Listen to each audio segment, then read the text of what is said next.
Bonyeza star 811 star 815 hash star 811 star 815 hash. Je, umeomoka? Kama hujaomoka kwenye Quickly ndio mambo yote. Hapa tuko na fridge, kodi yake ni CM. Tuko na gas cooker, kodi yake ni CK. Tuko na TV, kodi yake ni TV. Tuko na simu aina ya Samsung ni SM, ama Oppo ni Oppo. My friend, mahali popote unanitazama, eka hizo kodi zake kisha utume kwa 4032353. 4032353. Alafu utakuwa unaomoka na hizi bidhaa. Kumbuka, kwenye Quickly ni bila bora zaidi kwa bei ya chini kwa chini.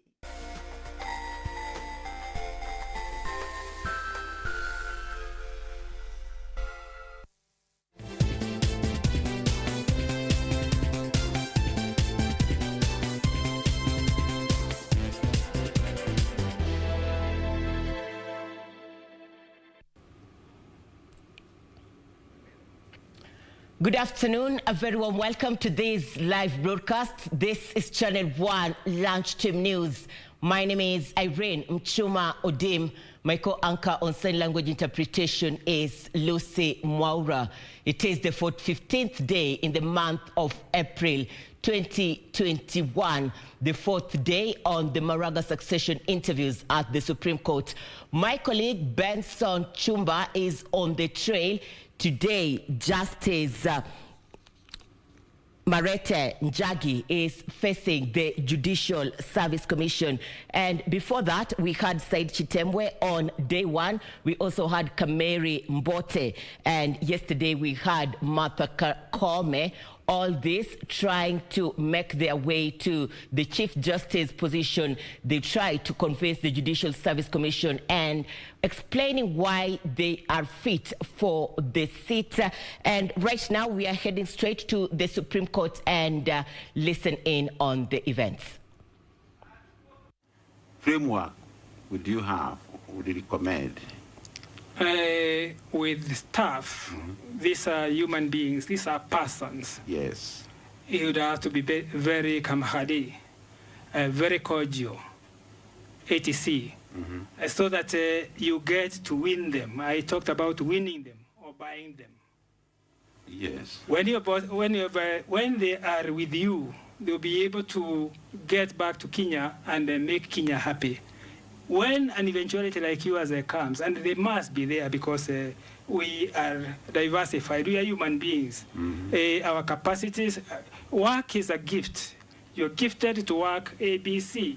They are the so-called lazy persons. That is the word we use. They cannot do as much. They are those who cannot do anything. Carrot and stick. Carrot and stick. By whatever name called, thank you. Yes. And you have to be able to know how to manage that. And human resource has got its own programs for dealing with that. My we are not colleague saying that we just want to make friends. KBC no, we are making friends on with the a view trail to at the attending Supreme something Court. for this And country. he will let We us want know to as transform events the entirety unfold, of the being the country. fourth day, and Marete Njagi is facing the Judicial Service Commission. This as he try to secure a seat at the Chief Justice position. The Kakamega County government and the United States Agency for International Development, USAID, have partnered to establish rescue centers for victims of gender-based violence in the region. The fund has launched centers across the country amid reports that gender-based violence is on the rise in the area. Of patients seeking treatment as a result of gender-based violence has been on the rise in Kakamega County. Particularly Shinyalu sub-county, Ikolomani, Huisero, and parts of Logari and Bikuyani. Statistics from the Kakamega Referral Hospital indicate that close to 70% of patients are not reporting the cases to the authorities to get justice. We realize only 30% of those who are violated end up visiting the hospital at all. Quite a number still would remain in the community. So we would wish to have a strong community support program for these clients, including even rescue, because most of them will be violated and still remain in the villages when they are still trying to do dialogue with the perpetrators. The county government of Kakamega has partnered with USAID to turn the tide and end gender-based violence by establishing rescue centers and conducting sensitization campaign against the vice. It is our humble hope and belief that it will be used effectively to manage those people who have suffered the unfortunate. The recovery centers will enable victims to get treatment and counseling sessions and advice on how to escape gender-based violence. A section of leaders from Trans Nzoia County is calling for the creation of more vaccination centers across the country, saying limited spaces have become the COVID-19 disease super spreaders. The leaders, who are saddened by the fact that the inoculation exercise at the county was majorly being conducted in Kitale, said the move was not only causing congestion but also locking out most vulnerable groups in the far-flung areas. Purity Mseu with the details. The flagging off of the dispatch of the Oxford AstraZeneca COVID-19 vaccine doses to other parts of the country by President Uhuru Kenyatta on the 4th of March this year was seen as a game changer in the fight against the deadly COVID-19 disease, as more people were expected to receive the jab and build their immunity against the deadly virus. However, reports that only a few centers are available in the counties may be a setback to the ambitious program. A case in point is Trans Nzoia County, where residents have to walk hundreds of kilometers to the Kitale Center to get the jab. Wazee kwa wamama na vijana hawawezi kurundikana mahali pamoja. Nikasema hiyo vaccination ikuje mpaka kwa sub county na iende mpaka kwa ward. Itakuwa inasaidia watu wetu. Led by Trans Nzoia County Women Representative Janet Nangabo, the leaders say limited centers are creating crowds, exposing residents to the deadly disease.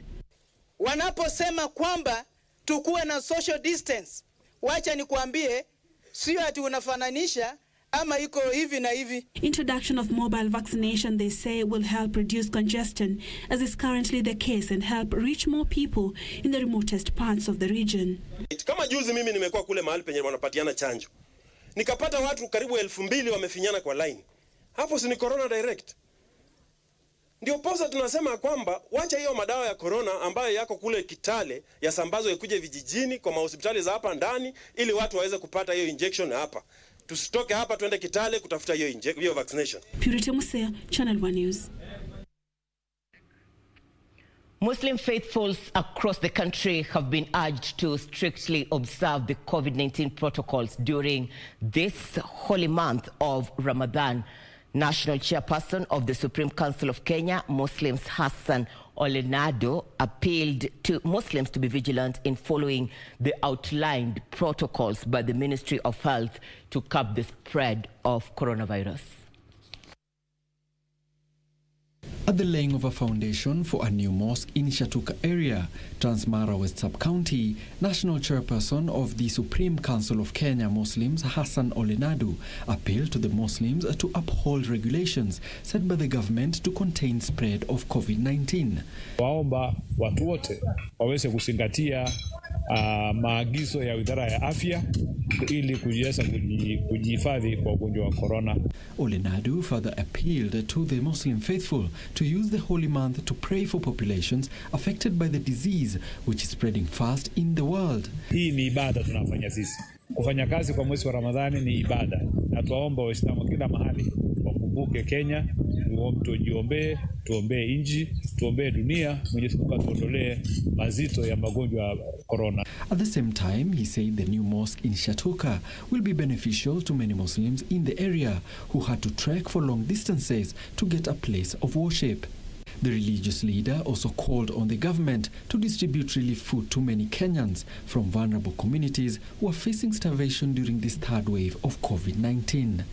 Sisi tuwaomba kwamba mwezi huu mtukufu wa Ramadhani kwa rehema yake, kwa manufaa ambao mwezi kama huu ujanao, vile Mwenyezi Mungu ametuagiza, ni sisi tutumie kwa uzuri, tuombe Mungu tusaidia wale ambao wenzetu ambao wako na hawana uwezo.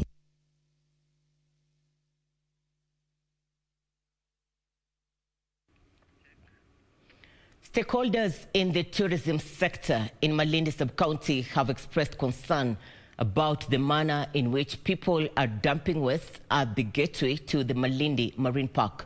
The investors are urging local authorities to take action against wanton environmental degradation. Meanwhile, a section of residents of Athi River sub-county have urged the Machakos County government to be proactive in the management of waste in the area. Malindi town, a renowned beach paradise destination, risks losing its luster thanks to reckless dumping of waste along the Marine Park Road. The road is the gateway to Malindi Marine National Park, which attracts thousands of tourists each year.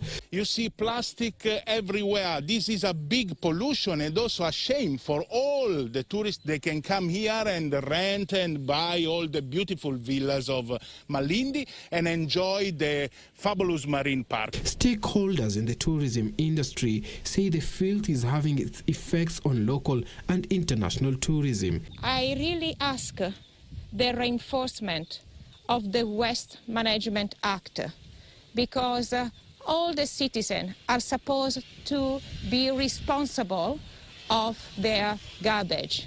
In Athi River sub-county, residents say they are living in constant fear of respiratory infections as stench emanating from piled garbage continues to wreak havoc in the area. Tunaona sasa hivi tumesimama sasa hivi kuko na kiharufu kinatoka. Hiyo kiharufu tunaogopa hata iletee magonjwa hapa. Hiyo ndio kitu tunaogopa hapa mahali tuko. Naona vile zimeachana paka yaanza kumagika sini. Tena niko na mtoto anashindanga akigonjeka kila saa sababu ya hiyo harufu mbaya. Sawa, watu kama sisi hatuna uwezo sasa, na takataka iko hapa, tutafunga kazi ama tutafanya nini?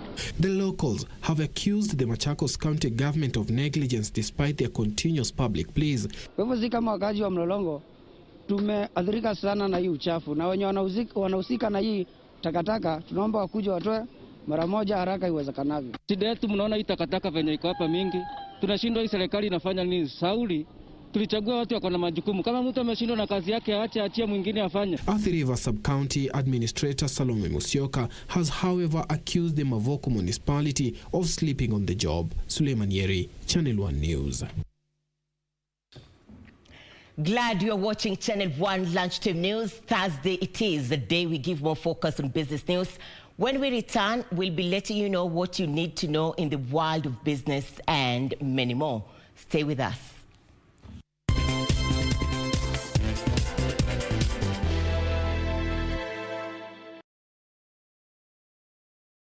Je, umeomoka? Kama hujaomoka kwenye Quickly ndio mambo yote. Hapa tuko na fridge, kodi yake ni CN. Tuko na gas cooker, kodi yake ni CK. Tuko na TV, kodi yake ni TV. Tuko na simu aina ya Samsung ni SM, ama Oppo ni Oppo. My friend, mahali popote unanitizama, eka hizo kodi zake kisha utume kwa 4032353. 4032353. Alafu utakuwa unaomoka na hizi bidhaa. Kumbuka, kwenye Quickly ni bila bora zaidi kwa bei ya chini kwa chini. Malaria ni ugonjwa hatari sana unaoua watu wengi hapa Kenya. Japo kuko na corona, hatari ya malaria bado iko. Mtoto huyu alikuwa na joto jingi, kutetemeka, kuumwa na viungo na uchovu. Alikimbizwa hospitali ya umma ambako sheria za COVID-19 huzingatiwa na ni salama kwa shughuli ya upimaji. Vipimo vilionyesha kuwa ana malaria, na papo hapo daktari akampa dawa za malaria na kumshauri azimalize, na ili kujikinga wawe wakilala ndani ya neti iliyotibiwa. Malaria husambazwa na mbu. Walio hatarini ni watoto wa chini ya miaka 5 na akina mama wajawazito. Kupimwa na kutibiwa ni bure katika hospitali zote za umma. Usisahau adui malaria. Zero malaria huanza na mimi. Chukua jukumu leo. Komesha malaria. Ujumbe huu umeletwa kwenu na Wizara ya Afya. Next on. Go. Easy. Did you do anything to me? Umesemanga leo ni kujitawala. Leo ni siku yetu. Ninakaaji utajili. Unakaa poa na hiyo jaketi ya wenyewe. You're in as deep as I am. This time you're seriously going down. I don't know about you, Glenn. But I'm not going to jail for any reason whatsoever. Neither am I. So either you let me in, or tell Tiffany I need to see her right now.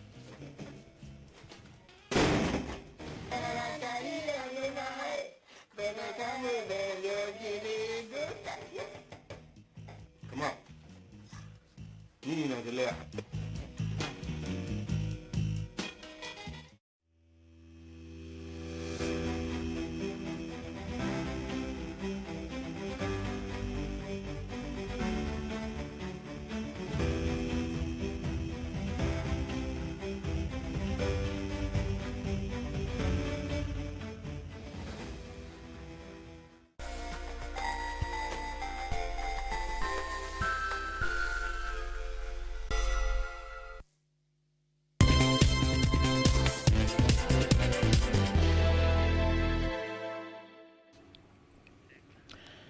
Welcome back. The national government has confirmed to release the results for KCPE today. This afternoon, my colleague Kamche Menza is on standby and she will be letting us know as events unfold. But in the meanwhile, the Non-Governmental Organizations Coordination Board has put on the spot 3,000 organizations countrywide for non-compliance to operation laws. The board has warned defiant actors, saying they risk deregistration for failing to submit their annual audit reports to the regulator. Speaking during the commemoration of NGOs Week in Matuga, Kwale County, NGO board member Nicodemus Bore warned defiant organizations, saying they risk deregistration for failing to submit their audit annual reports of their activities to the board. As a government, we have regional offices that helps in tracing NGOs. We do what we call annual returns to make sure that all NGOs that are registered do their returns, and whatever they do, we come and inspect. Bore challenged non-governmental organizations to focus on the mandate of supporting and improving livelihoods of vulnerable communities in the regions they work in as per their mandate. Introduced a directory where all NGOs have a directory they can check on where each NGO is. We have also done what we call a sector report that we have launched today. During the commemoration, Helping Hand, a charitable organization based in Mombasa, unveiled a borehole water project at the God's Children Orphanage to help about 500 needy children at the facility access clean water. The organization provides food, health and education aid to the less fortunate in society.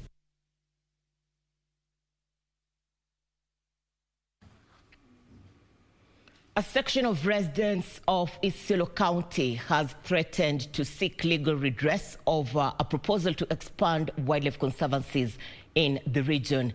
The residents are accusing a section of the county assembly of playing to the whims of a few individuals who are out to hive off large tracts of land under the pretext of creating wildlife sanctuaries. A proposal to put more community land in ISIOLO to use has been met with resistance from a section of locals who argue that it will negatively affect their livelihood. In a bill currently before the county assembly, the area leadership is proposing the expansion of wildlife conservancies in the region. First thing, our land is purely community land. Now, community land needs registration. Primary use of community land, the pastoralism.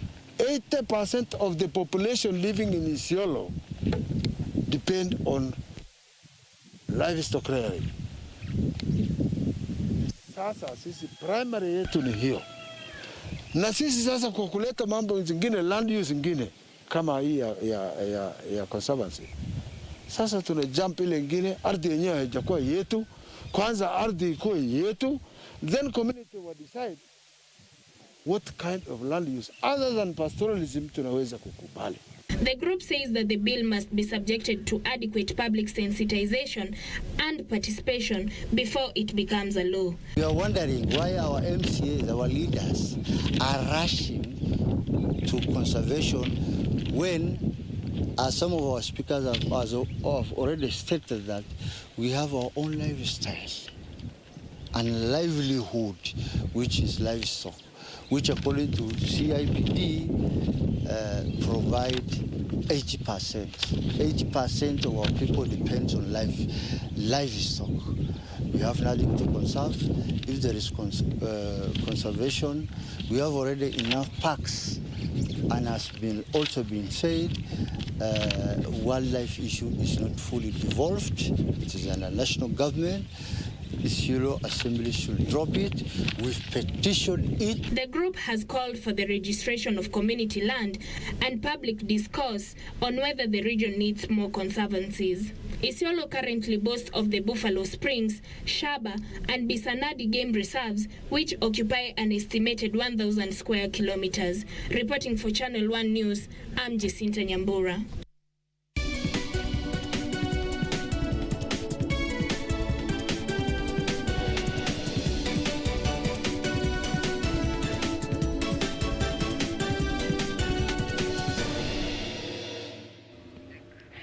Time for business news. Over 200 small traders in Busia County have benefited from 5 million shillings County Trade Revolution Fund to finance expansion of their businesses.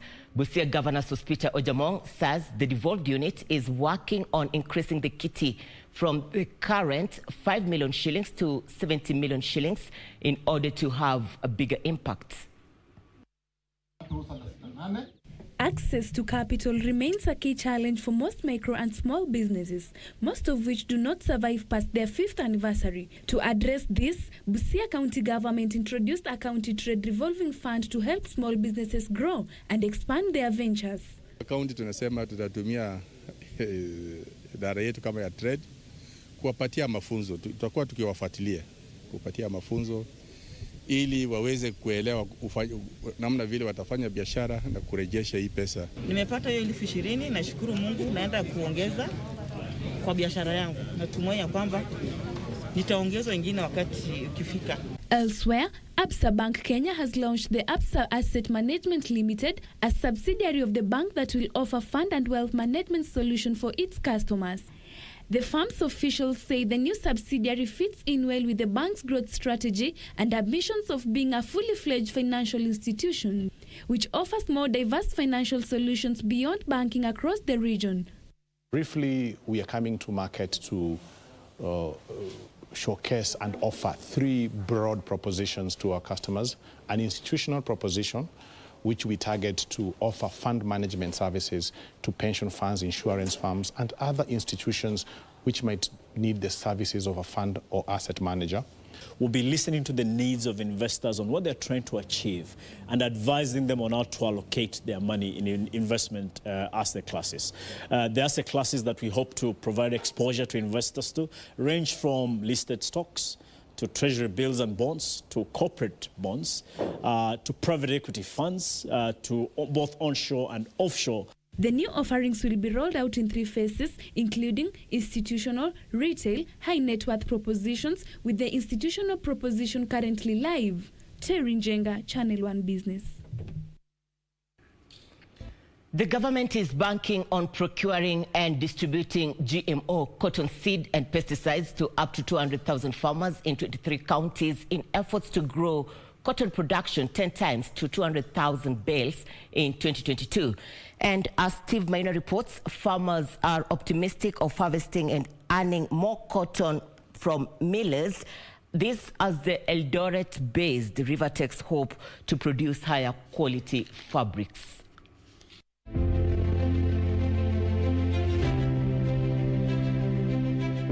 Liberalization of the Kenyan market in the 1980s as a precondition to loans from the IMF and the World Bank led to the collapse of several cotton ginneries following the introduction of cheap second-hand clothes.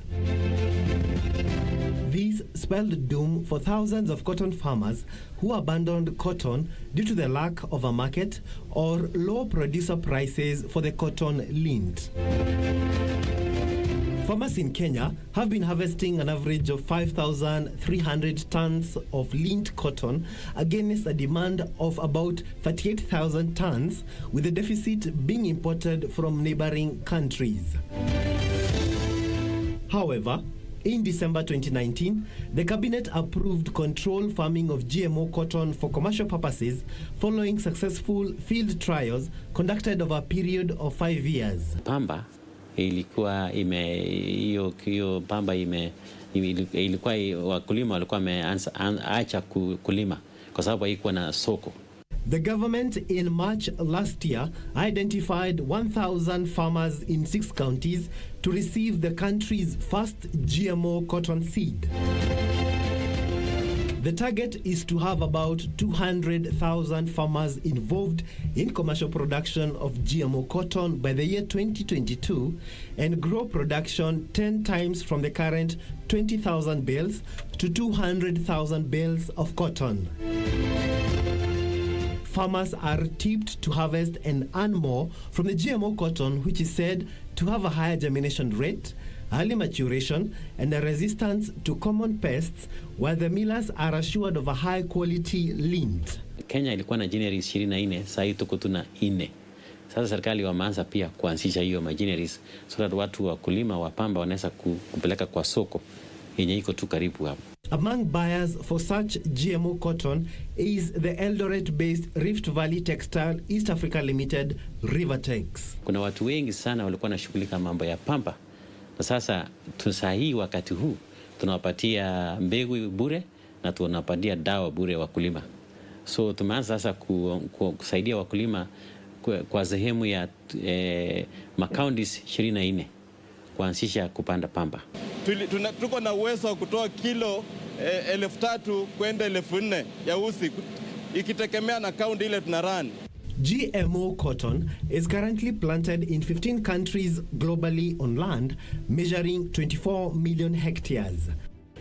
The top 3 leading GMO cotton producers are India on 11.6 million hectares, the USA with 5.6 million hectares, and China with 2.9 million hectares. In Africa, Kenya has joined 6 countries, namely South Africa, Sudan, Ethiopia, Malawi, Nigeria, and Eswatini, who grow the GMO cotton.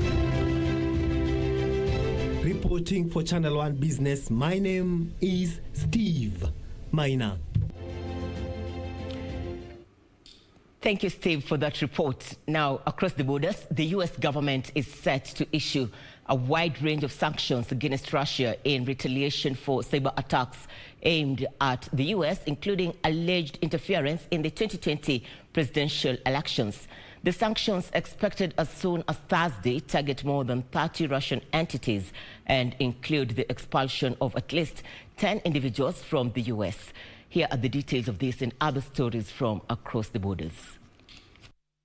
The administration of U.S. President Joe Biden is expected to issue an executive order barring U.S. financial institutions from purchasing ruble-dominated bonds from June this year. The sanctions come at a tense time for U.S.-Russia relations. In a call with the Russian President Vladimir Putin on Tuesday, President Biden said the U.S. would act firmly in defense of her national interests. President Biden also proposed a meeting with President Putin in a third country that would allow the leaders to find areas to work together. Elsewhere, cryptocurrency firm Coinbase, which runs a top exchange for Bitcoin and other digital currency trading, hit a market value of nearly $100 billion in its stock market listing. Shares debuted on the Nasdaq at a price of $381 but closed below $330. The listing was seen as the latest step towards cryptocurrencies gaining wider acceptance among traditional investors. The price of Bitcoin surged more than 300% last year and has climbed even higher in 2021 as firms including Tesla, MasterCard and BlackRock unveiled plans to incorporate digital currencies into their businesses.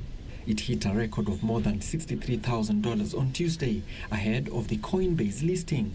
Finally, Sweden's Polestar, the electric car maker controlled by Volvo and its parent, the Chinese automaker Geely, has raised $550 million in external funding. The financing is Polestar's first external funding and comes amid a year of sustained sales and share price growth for electric vehicle makers such as Tesla and NIO. The funding will help accelerate product development and output as Polestar prepares to launch new car models in the coming years.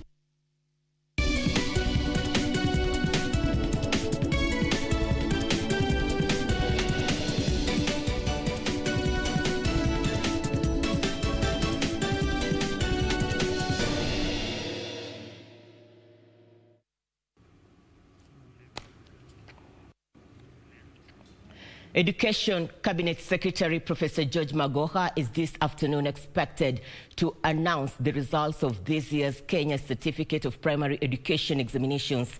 My colleague Kamche Menza is on standby at the Mutihani House here in the county of Nairobi. Kamche, if you can hear me, good afternoon. What do you have from your end?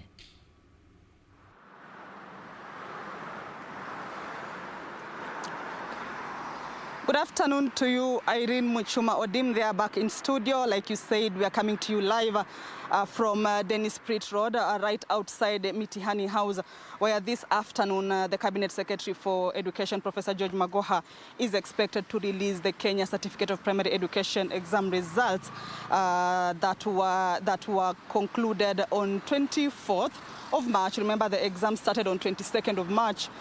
In 3 days, the candidates managed to wind up on their exams. The total number of candidates for the KCPE is about 1,191,800 and a few tens there. I've forgotten the exact number there, Muchuma. But that's about 1.2 million of candidates expecting their KCPE results this afternoon. And earlier on, we came here, but we were told that the CS has not arrived here. So we've been asked to, pitch camp outside here.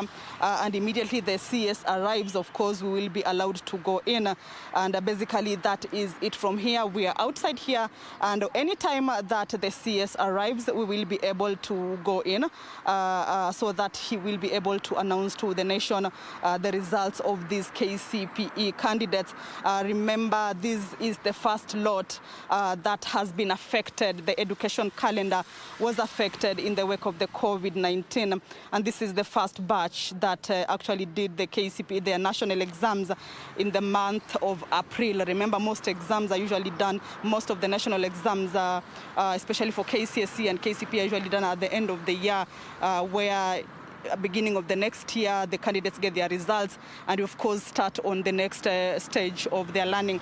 But this year, things have been different. Like it's known globally, there are also other countries that were affected. Kenya was not spared. So this month is when the results, the KCPE candidates will get their results. And, of course, the calendar will continue that way until at a time when everything will come back to normal. So basically, that is it from here, Muchuma. About 1.2 candidates to receive their results this afternoon. Anytime from now, we're expecting the CS of Education to arrive at this building right behind me. It's Mitihani House along Dennis Pritt Road. And once he arrives, we'll stream live the events of this place and we'll be informing our viewer on what exactly is happening. Back to you, Muchuma. Thank you, Kamche. Good to have you, and good to have you, the viewer, where you're tuned into KBC, where we bring you stories that matter.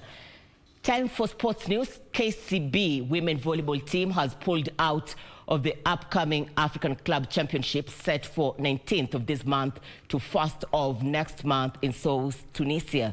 This is after the team released 8 of its players picked to the national team Malkia Strikers squad to allow them to prepare for the 2021 Tokyo Olympics in July.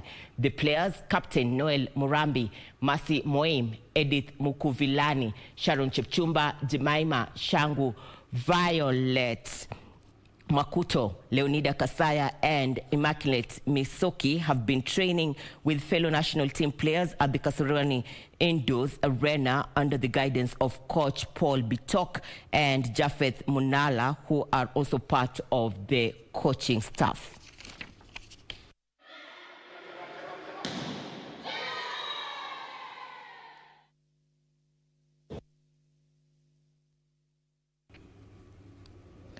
Manchester City will play against PSG in the UEFA Champions League semi-finals, while Real Madrid will face Chelsea on the 27th of this month. City reached the semis for the first time under Pep Guardiola after beating Borussia Dortmund 2-1 in Germany, winning the tie 4-2 on aggregate. Elsewhere, Liverpool's bid for the 7th Champions League title was ended as Real Madrid battled to a 0-0 draw at Anfield to secure a 3-1 aggregate win.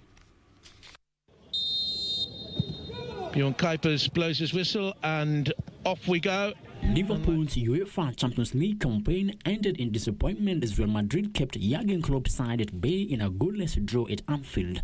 The Reds were unable to turn around the 2-goal deficit from the first leg 3-1 defeat against the Spanish side. It was the second season running Liverpool exit the tournament at the hands of a team from Madrid.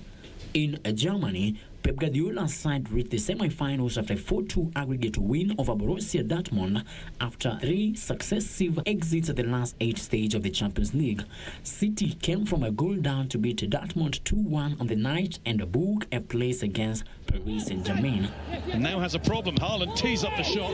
Bellingham has it now. And Bellingham has scored brilliantly. What a finish that is from the 17-year-old.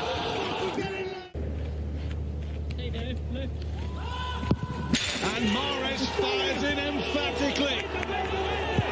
Manchester City draw level in Dortmund for the Germans. Now here's Foden, who lets fly and scores, and that will do it for Manchester City. The first leg of the semi-finals are scheduled for end of this month. In the UEFA Europa League tonight, Manchester United will hope to ease into the semi-finals of the Europa League when they welcome Granada at Old Trafford for the second leg of their quarter-final. United won the first leg 2-0 in Spain last week. However, Manchester United will be without suspended trio skipper Harry Maguire, Luke Shaw and Scott McTominay, with Eric Bailly and Anthony Martial being sidelines with illness and injury respectively, while Marcus Rashford is a doubt. Meanwhile, Arsenal will attempt to keep their prospects of European glory alive when they travel to Slavia Praha for the second leg of their quarterfinal tie. Mikel Arteta is waiting on the fitness of captain Pierre-Emerick Aubameyang and Martin Odegaard, but Kieran Tierney and David Luiz remain in the treatment room. In other matches set for tonight, Ajax trailing by 2-1 travel to Roma while Villarreal hosts Dinamo Zagreb. Villarreal won 1-0 last time out.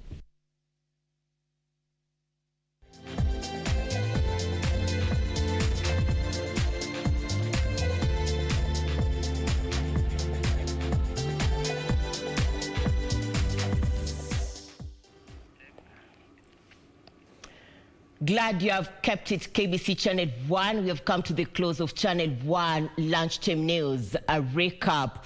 The Maraga succession interviews at the Supreme Court has entered the 4th day, and the national government has confirmed to release the KCPE results this afternoon. For more details on just aired items and many more, do log on to www.kbc.co.ke. On behalf of the entire team, we say thank you so much. My name is Irene Muchuma Odem. My co-anchor on sign language interpretation has been Lucy Mwaura. Good afternoon.